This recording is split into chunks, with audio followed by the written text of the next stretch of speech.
It's not every day that a television show celebrates 500 episodes.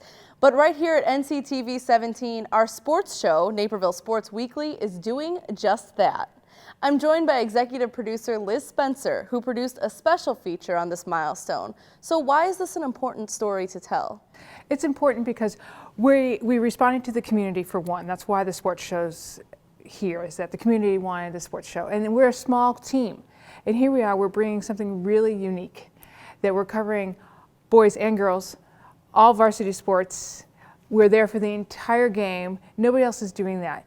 And nobody was doing sports when we started out either, the way we're doing it. So it's a great milestone. It's a great tribute to the high school sports. And while doing this story, you got the chance to connect with some people who left NCTV. So what was that like for you? It was terrific. To be able to go back and talk with Jeff Mahoney, Will Armistead, Alex Simmons, Justin Zipser. I mean, it was Ben Hutchinson. It was so nice. It was just really warm, and they all added so much to NSW, and they built such a great foundation for the current team under Justin Cornwell to do so well. So here's to 500 more. All right, let's take a look. And it began to rain. And it continued to rain. What do I remember of the first show? I remember having 2 events done and all the Friday football games being rained out. I remember it being extremely stormy and all that anticipation. I think we were waiting here at the station to get the final word on whether or not those games would be played or not. I just had my head in my hands thinking, what am I gonna do? It was Friday, August 24th, 2007, and the start of the high school football season for Naperville schools. NCTV 17 was getting ready to premiere its new high school sports show, Naperville Sports Weekly, when all the planning of the newly minted sports director, Jeff Mahoney, was washed away. Taking a cue from the football teams he was trying to cover, he called an audible. Welcome, sports fans, to the first installment of Naperville Sports Weekly. I remember the first show being very, very raw, and there it was on a Sunday night, something that I was extremely proud of. The pride that filled the control room that first Sunday continues with NSW today, as it enters its 9th season and celebrates 500 episodes. From the beginning, the show had a different philosophy than regular sports shows. NSW covered all boys and girls varsity sports, to be at the entire game to catch all the moments, big and small. That's what makes this show unique, is it doesn't just cover boys basketball and football. It does cover those, but there's a lot more stories to tell than just those sports. Some of the greatest stories, were of chess matches or wrestling or gymnastics, not to exclude anybody, to include everyone.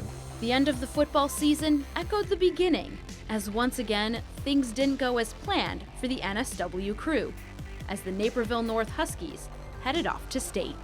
The atmosphere is huge. A lot of fans, a lot of buses going down there. And I remember getting there probably an hour and a half, hour before game time, and we don't get in. It was just an interesting year, and that was heavily covered in the Daily Herald and Naperville Sun about them being excluded.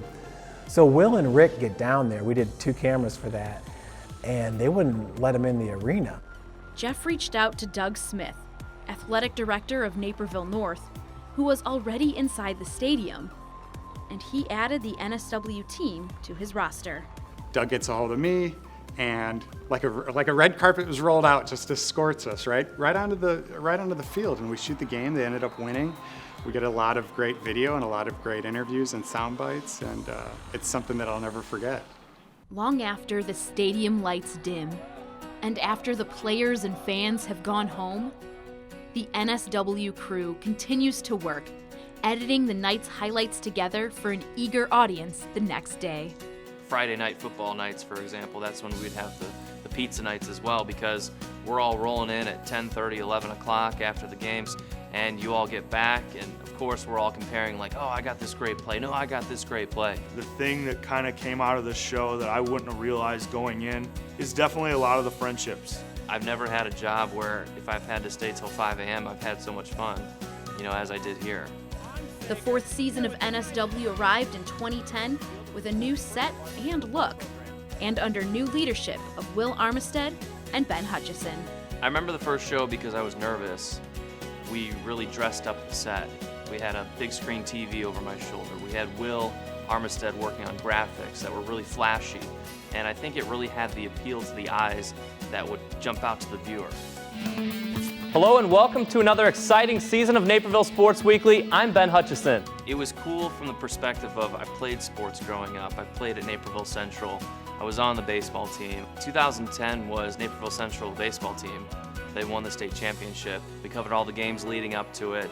And I had a special opportunity to be in the dugout with the camera, have that special access because I like to think it's because they knew me and they trusted me, but it also just gave the view that no one else would get through our lens and our camera.